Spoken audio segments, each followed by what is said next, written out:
6 ఉప ఎన్నికల్లో కూడా డెఫినెట్గా తెలంగాణ ప్రజలు ఆ రకమైన తీర్పునే ఇస్తారని నేను భావిస్తూ ఉన్నాం. అంటే ప్రజాస్వామ్య దేశంలో ప్రజాస్వామ్య పరిపాలనలో ప్రజలిచ్చే తీర్పే నిర్ణయాత్మకం అవుతుంది.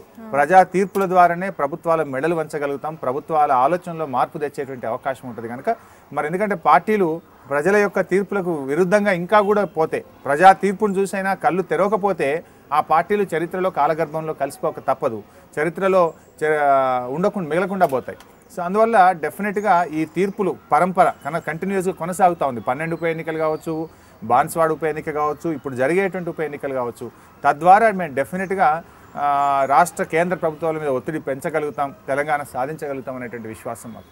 సో తెలంగాణ ప్రస్తుత రాజకీయాల పరిస్థితి ఎలా ఉంది అండ్ విజయం తొందరలో ఉండబోతుందా? డెఫినెట్గా ముమ్మాటికి 2014 లోపు తెలంగాణ ఏర్పాటు చేయక తప్పదు. ఒకవేళ కాంగ్రెస్ తెలంగాణ ఇవ్వకపోవడం అంటే తనకు తాను ఆత్మహత్య చేసుకోవడమే తెలంగాణ రాష్ట్రానికి. ఎందుకంటే కాంగ్రెస్ ఎన్నికల మేనిఫెస్టోలో చెప్పింది కాంగ్రెస్తోనే తెలంగాణ సాధ్యం అన్నది. ఇచ్చేటోళ్ళం తెచ్చేటోళ్ళం మేమే అన్నారు కాంగ్రెస్ పార్టీ నాయకులు. సో ఇంకా ఇవ్వకుండా తెలంగాణ ఏర్పాటు చేయకుండా కాంగ్రెస్ ప్రజల్లోకి వచ్చే అవకాశం ఉండదు, ప్రజల్లో వెళ్ళలేదు, కాంగ్రెస్కు ముఖం చెల్లని పరిస్థితి ఉంటుంది.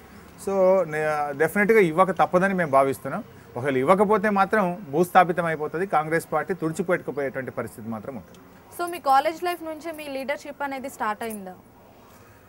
కాలేజీలో ఉన్నప్పుడు కొంత మేరకు ఉన్నప్పటికీ మొదటి నుంచి అంటే కాలేజీలో ఉన్నప్పటి నుంచి కూడా కేసీఆర్ గారితో పనిచేస్తూ వారితో రాజకీయాల్లో నిమగ్నమై చేదోడు వాదోడుగా ఉంటూ కొంత చిన్నప్పటి నుంచే కూడా ప్రజా సంబంధాలు, నాయకులతో సంబంధాలు అనేటువంటివి డెవలప్ కావడం జరిగింది.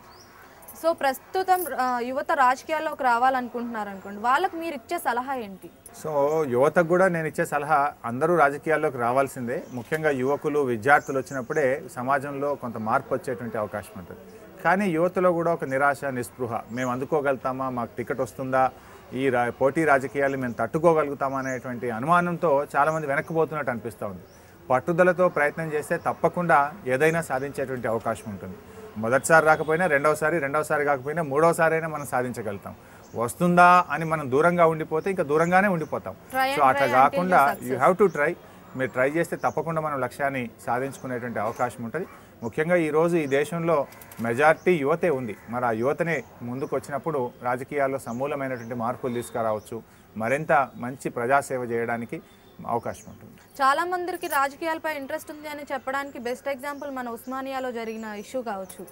డెఫినెట్గా ఈరోజు తెలంగాణ ఉద్యమంలో ఉస్మానియా యూనివర్సిటీ కానీ, కాకతీయ యూనివర్సిటీ కానీ, అన్ని యూనివర్సిటీల్లో ఉండేటువంటి విద్యార్థులు చాలా క్రియాశీలకమైనటువంటి పాత్ర పోషించారు. యువతే ఉద్యమంలో ముందు భాగాన నిలబడి, ఎందుకంటే భవిష్యత్తు మాది, తెలంగాణ ఏర్పడితే మా భవిష్యత్తులు బాగుపడతాయనేటువంటి ఉద్దేశంతో యువతంతా నడుం బిగించి ఇవాళ ఉద్యమంలోకి వచ్చింది. సో రేపటి తరానికి వారే నాయకులుగా నిలబడతారు, నాయకులుగా ప్రజల ముందుకు వస్తారు. సార్, ఈరోజు సంక్రాంతి స్పెషల్గా మీరు ఎలా సెలబ్రేట్ చేసుకోవాలనుకుంటున్నారు? ఫ్యామిలీతోనా లేదంటే ప్రజలతోనా? నిజానికి ఇక మేము పండగ కంటే కూడా ఇప్పుడు ఇక్కడ నుంచి వరంగల్ జిల్లాలో స్టేషన్ గన్పూర్ నియోజకవర్గంలో కార్యక్రమం ఉంది. రేపు అక్కడికి వెళ్తున్నాం. మళ్ళీ రేపు తిరిగి సిద్దిపేటకు వచ్చి ఇక్కడ స్వామి వివేకానంద స్టాచ్యూ ఇనాగ్రేషన్ ఉంది. ఇంకా ప్రజల మధ్యనే వివిధ కార్యక్రమాల రూపంలో, ప్రజలతో సంబంధాల రూపంలోనే మాకు పండుగ అయినా మాకు ఏదైనా ప్రజలే, ఇంకా ప్రజల మధ్యలో ఉండడమే మాకు పండుగ. సో హరీష్ రావు గురించి ఒక మాటలో చెప్పాలంటే మీరేం చెప్తారు? ఏముంది, మీ యొక్క జీవిత లక్ష్యంగా మేము తెలంగాణ రాష్ట్ర ఏర్పాటు కోసం బయలుదేరాం. పదవుల కంటే కూడా మాకు నిజంగా తెలంగాణ ఏర్పడమే ముఖ్యం. ఈ మధ్యకాలంలో తెలుగుదేశం పార్టీ నాయకులు కొంతమంది మీరు పదవుల కోసమే వచ్చారంటే నేను ఒకటే మాట చెప్పడం జరిగింది. నిజంగా నా పదవే తెలంగాణకు అడ్డుగా నిలిస్తే ఈ నిమిషమే నా పదవిని వదులుకుంటాను. జీవితాంతం రాజకీయాలకు, పదవులకు దూరంగా ఉండడానికైనా నేను సిద్ధం. ఒక్క మాట మీ చంద్రబాబు నాయుడు గారితో తెలంగాణకు అనుకూలంగా చిదంబరం గారికి లేఖ రాయండి. మీరు తెలంగాణకు అనుకూలం అని అంటున్నారు, వ్యతిరేకం కాదంటున్నారు. వ్యతిరేకం కాదన్నప్పుడు ఒక లేఖ రాయించండి చంద్రబాబు నాయుడు గారితో, ఇవ్వండి తెలంగాణ, మేము తెలుగుదేశం తెలంగాణకు అనుకూలం అనే మాట చెప్పండి, నేను పదవులకైనా దూరంగా ఉండడానికి సిద్ధంగా ఉన్నానని మాట చెప్పాం.